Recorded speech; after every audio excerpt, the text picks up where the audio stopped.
Media sosial diramaikan dengan rekaman momen pasukan Rusia membuang 2 ranjau ke dalam lubang parit yang dihuni tentara Ukraina.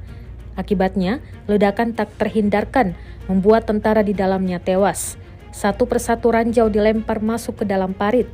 Rekamannya beredar di Telegram pada Kamis 18 Juli 2024. Dalam keterangan unggahan disebutkan, pasukan Angkatan Darat Rusia kembali meledakkan posisi Angkatan Bersenjata Ukraina dengan ranjau anti-tank. Pasukan Rusia dapat selamat setelah melarikan diri di jarak yang aman. Tidak disebutkan lokasi parit yang diledakkan ini. Belum diketahui pula total korban jiwa dalam gempuran Rusia.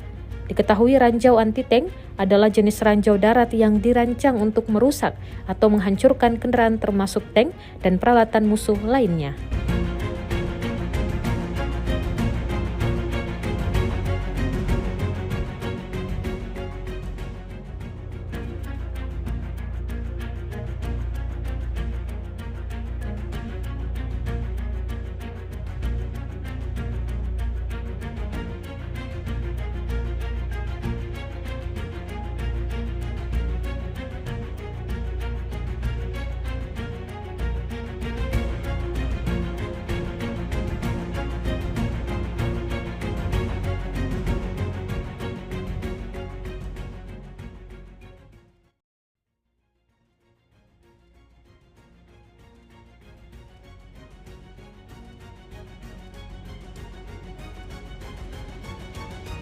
Download Tribun X sekarang, menghadirkan lokal menjadi Indonesia.